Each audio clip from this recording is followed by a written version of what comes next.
A very happy Friday to you. Thank you so much for joining us tonight on Unscripted. Hopefully you got to spend a little time outside today and soak up all the sunshine because boy, does it feel nice and boy, do we need this. Let's turn things over to meteorologist Trevor Roboto, who's just soaking in all the sunshine from inside of our studio.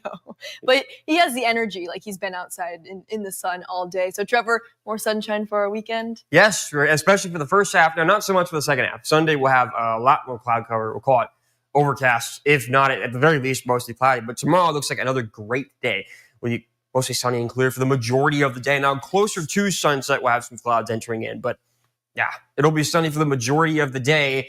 And it looks like we'll have a at least somewhat prolonged warmer stretch here with temperatures in the 50s and 60s. Now, it's not going to last all week because in the early going of next week, we're actually going to swap over to like 30s again. And, we're going to have more snow in the forecast. I know that absolutely nobody wants to hear that, but, that's what we got. Oh, my gosh. I'm not happy about it either. But we do have some cooler temperatures, hopefully one last time in the forecast early next week. So I'll talk about that as well as our warming spell here the next few days when we come back in just a few minutes. All right. Thanks so much, Trevor. Our top story tonight, we have an update to the recovery response to all of the ice storm damage. So Governor Gretchen Whitmer moved to request a presidential emergency declaration, responding to, of course, all of the devastation left across northern Michigan in the wake of those ice storms at the end of March. The declaration would apply to the state, 12 northern Michigan counties, and the Little Traverse Bay bands of Odawa Indians. Now, the governor made the request following that Oval Office visit this week, and she's citing, of course, hundreds of miles of roads blocked by debris, massive impacts to power and communication. So if this gets the White House's rubber stamp, the declaration would free up $5 million federal dollars to support recovery efforts. Now, I know a lot of people are wondering if FEMA is going to step in and provide any assistance as well. What we know is FEMA assistance would potentially come later under a presidential major disaster declaration. So the damage assessments needed to secure that would happen in beginning the week of April 20th. So, of course, we will keep you updated on the status of those different declarations. Now, as many communities are still picking up the pieces, of course, some federal assistance would be very needed, but also just some help from more community members would be needed in a lot of different areas across northern Michigan. And that's why Emmett County is planning a community-wide cleanup day. And they need volunteers to be able to help as many people as possible. So the cleanup will be organized using data collected from 211 that it was fielded by emergency operations centers near Petoskey. The EOC says around 1,700 customers remain without power still in the county.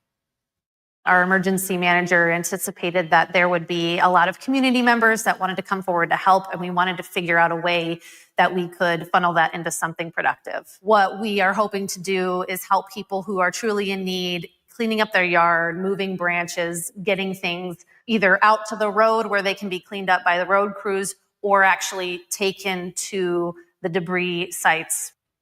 The cleanup day has not been scheduled yet, but it should happen within the next week and a half. And you can find a link to sign up to volunteer for that cleanup day on our website, UpNorthLive.com. All right, switching gears now. Made in America. When you're out shopping for different products, there's a good chance that you may look for a tag that says that your product that you're purchasing was indeed made in America. Now, that might be even more true with all the recent tariff announcements from the Trump administration. And we know that right now, those tariffs for most countries are on hold for 90 days. That is not the case with China. So right now, like I mentioned, I'm sure even more people will be looking for that mark that a product is made in America. But it turns out a lot of different products that you probably assume are made in the U.S., some of them actually are not. Mark Schlett has more details on that.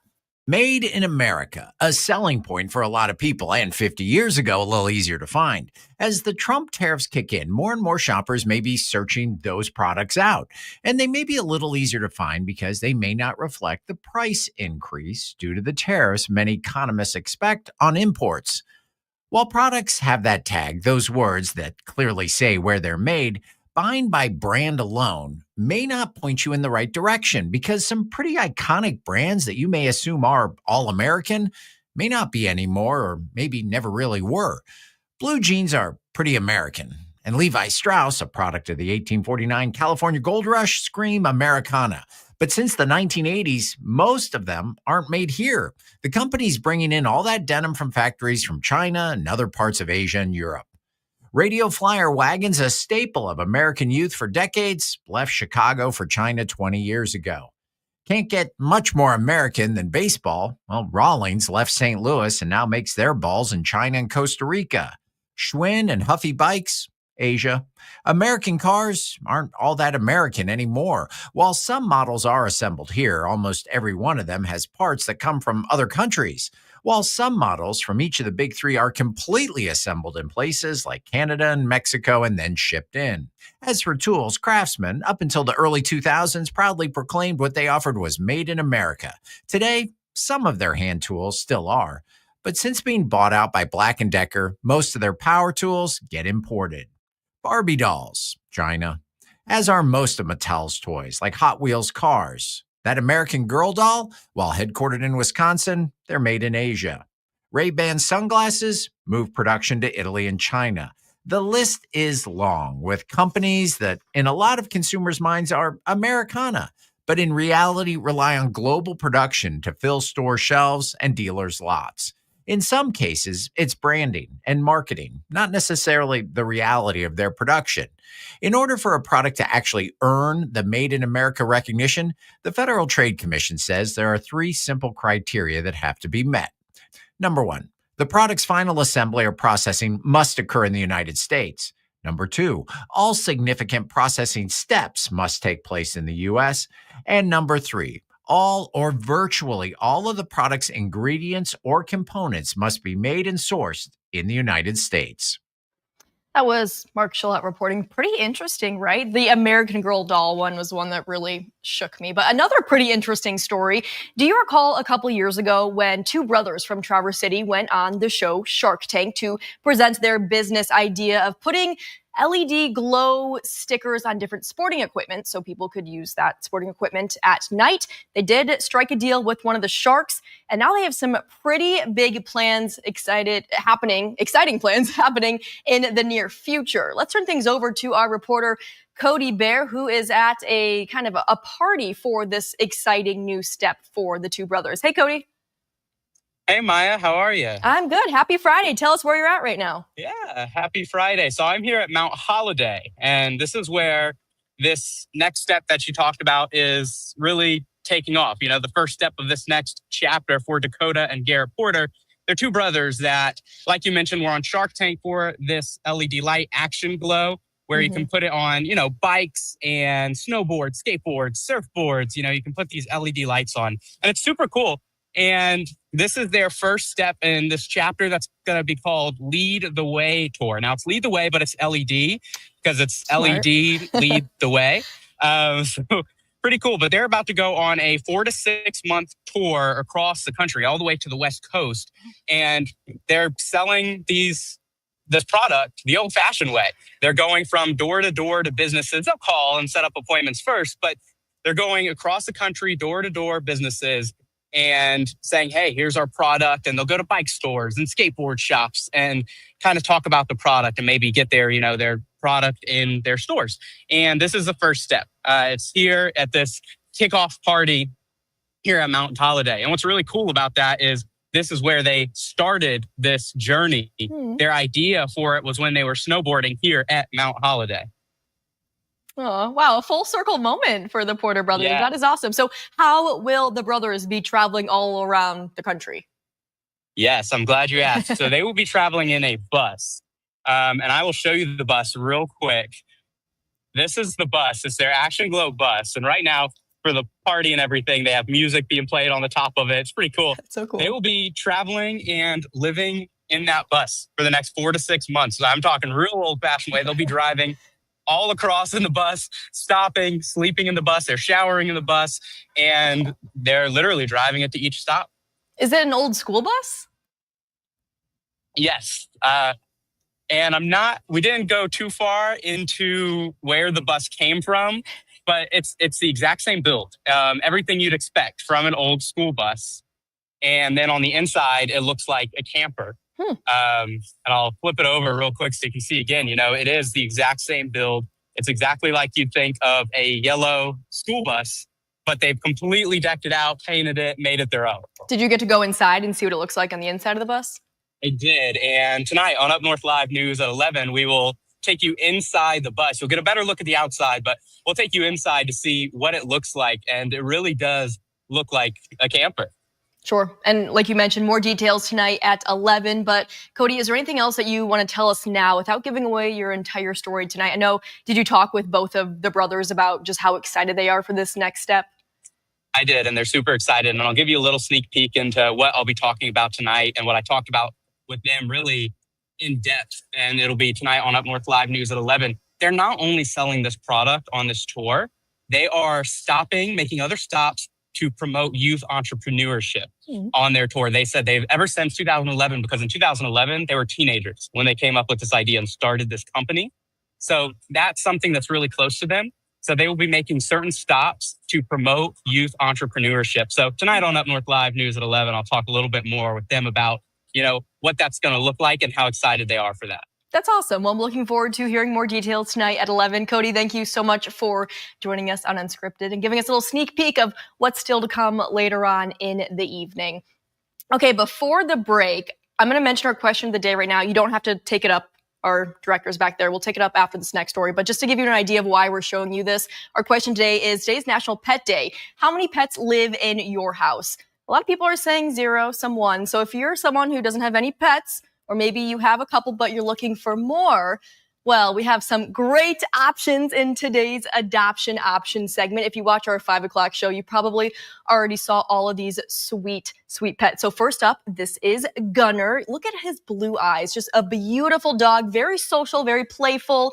Gunner wants to have a home where there are kids around to play with. So if you have kids, Gunner could be a good dog for you. He gets along with other dogs. He hasn't met a cat yet, but we're told that he'll most likely do okay with the cat once he warms up to the cat. You can meet Gunner at the Sable Valley Animal Shelter in Grayling. Let's move on to the next pet. Look at Stretch. Oh my gosh, Stretch is so cute. I'm obsessed with Stretch's smile. So Stretch is actually a mix of Corgi and Dalmatian. Cute, right? Stretch is good with cats, looking for a home where someone will be with him throughout the day. So if you're busy, if you're gone a lot, Stretch might not be too good in your home, but you can meet Stretch at the Misaki Humane Society in Lake City. Now we have a really cute pair of cats next. Briella and Colette, they share a very special bond. They're looking for a home where they can be together. So they love to comfort each other, play together, and enjoy their quiet company. They are shy, but they'll warm up pretty quickly. You can meet this pretty cute pair at the Cherryland Humane Society in Traverse City. And last but certainly not least, look at this sweet boxer boy Tracker. I am obsessed with his little face. So cute. 3 years old with good looks, good manners. Tracker knows some commands, walks very well on a leash. That's always a good sign. You can meet Tracker at the Little Traverse Bay Humane Society in Harbor Springs. And we do have more animals in need of loving homes on our website, UpNorthLive.com. All right, now let's take our question of the day on the full screen so you can have a chance to scan the QR code and vote. So again, that is how many pets live at your house. We want to keep it fun on this Friday. And of course, it's National Pet Day. So our options are 0, 1, 2, 3, or 4. It looks like most people who voted, we have 376 votes. This was also the question of the day for our morning show. So probably some morning viewers voting in this one as well. But it looks like 33% say they have 1. We will continue to keep an eye on those results and share them with you towards the end of the show. But let's take a quick commercial break. Coming up next, Trevor Robideau will have much more on your forecast for the weekend. Stay with us. I'm Jada Johnson from Big Boys TV, and the Fish and Game Report is sponsored by Johnson's Propane.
We finally have some nice sunny weather in the forecast for the weekend, but it sounds like if you want to get outside and enjoy that nice sunny weather, Saturday may be a better day than Sunday, right, Trevor? Yeah, Saturday is the best day. We're going to start our weekend with loads of sunshine and warmer temperatures just like we did today. Tomorrow will actually be even a little bit warmer. Not by much, but it will be a tad warmer than it was today with the same amount of sunshine, if not even more. But Sunday is a lot more cloudy. We do have some rain in the forecast, but at least it's still on the warmer side, and we'll hold on to warmer temperatures until the middle of the week, which I will talk about right now. Let's look at our temperatures outside. Currently in the 40s and 50s. Temperatures are going to drop, be pretty chilly tonight with no cloud cover and no wind. Almost all of our temperatures will get below freezing. Here's a look at our temperature outlook. We'll have warm fronting over the next few days through at least the beginning of next week. That's going to give us 50s and even some 60s. And then that same system with the warm fronting is going to turn over to snow along with very cool temperatures. A large drop from Monday to Tuesday is expected. Most temperatures will be in the 30s and will stay on the cooler side for the majority of the second half of next week. Radar outside, clear skies still around the region where it's expected to stay that way for at least the next 24 hours for most people. There's a lookout stormcast. If you have any plans for the remainder of tonight, when you want to enjoy your Friday night or Saturday morning or afternoon, no problems. Lots of sunshine and clear conditions through at least the afternoon and early evening tomorrow. Now, once we get closer to the evening, this will happen mostly past 5 o'clock tomorrow. We'll have some clouds beginning to re-enter the region. And along with that, there is the potential we could have some showers up and down this system all around northern Michigan. This will be isolated rain showers at best. And then once we really get into Sunday, as the system begins to approach us closer and closer, we'll have a lot more cloud cover on Sunday. I think mostly overcast for almost everybody on Sunday. And we'll have on and off rain showers, especially in the morning, isolated showers throughout the day, maybe even scattered at times, and also the potential for a few storms in the evening and afternoon on Sunday. And those conditions with showers will continue. Now, until that point, from now until we get rain in the forecast, we will have some wildfire danger. I'm talking about this for the past few days, and especially today. We have moderate to high conditions for wildfire, even very high wildfire danger in some spots. So we advise against burning, and you must use a permit, of course, if you do plan to do so. Longer range forecast, this system will continue to track the remainder of Sunday into Monday, where we'll still have ongoing on and off showers on Monday, potentially more widespread rain for some. And then on Tuesday, we'll swap over to much cooler weather, and that's when we're going to get that snow potential in the forecast, potentially scattered snow showers. We're not expecting too much accumulation out of this at this time, but there will be snow in the forecast, it looks like, on Tuesday. And again, I know nobody wants to hear that, but that's what we're looking at. Hopefully, this will be our last cold shot with temperatures cold enough to give us snow before we hold on to mostly rain showers until inevitably next winter. Tonight, a cooler one, as I mentioned, 20 to 31 with the very clear conditions tonight and also no wind. I wouldn't even be surprised if we see some teens, especially in the eastern upper. We'll hold on to those clear conditions for the majority of tomorrow. Mostly sunny temperatures could even get into the 60s for some. And then we'll have rain entering the forecast by the very end of tomorrow. Light, isolated rain chances. We'll have more rain chances along with a lot more cloud cover Sunday, and especially Sunday, and also a good majority of Monday as well. Scattered rain showers on and off, throwing the chance for a few storms in there as well. And then Tuesdays, when that system passes, we'll get a shot of much cooler air out of the north along with breezy conditions and scattered snow showers. And we'll stay on the cooler side for the second half of next week. So this is the weekend to get out and enjoy that nice, sunny, warm weather before potential snow again on Tuesday. Again. All right. Thanks so much, Trevor. We are going to take another break, but coming up in just a few minutes, we will bring in sports director Harrison Beebe for your Friday edition of Sports. Stay with us.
Welcome back. Let's check in with Sports Director Harrison Beebe live from our Content Center. And Harrison, between day 2 of the Masters and Western Michigan hockey, actually quite a bit to talk about on this Friday.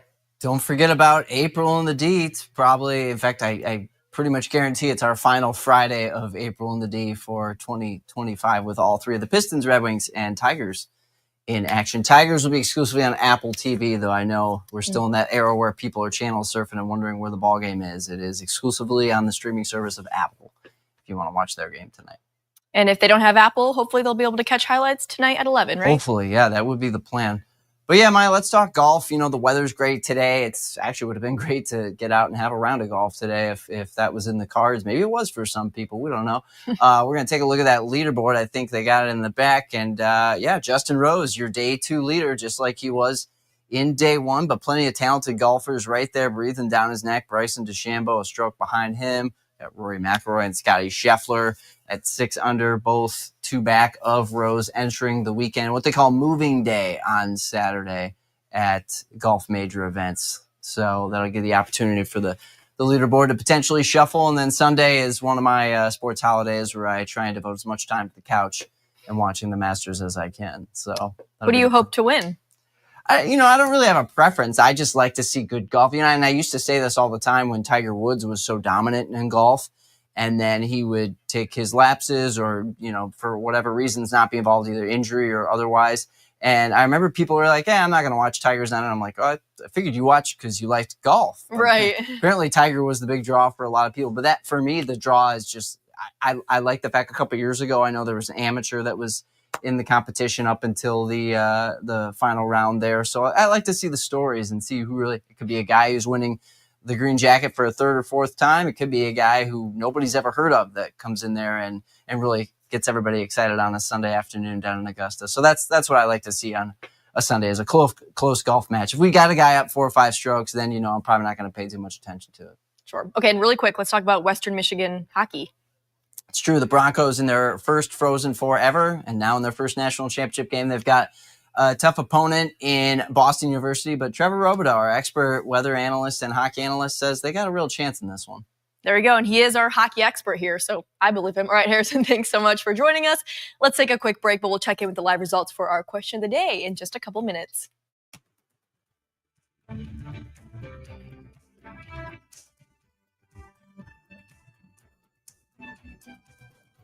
Salon services are furnished by Epiphany Advanced Academy in East Acme.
Today is National Pet Day, so we want to know how many pets live at your house. We have 380 votes. You can see the results on your screen right now. For those who've been watching for a while, you probably know that I have one dog named Freddie. I talk about him a lot because he's the light of my life. Over on Facebook, Sherry has 4, 2 dogs and 2 cats.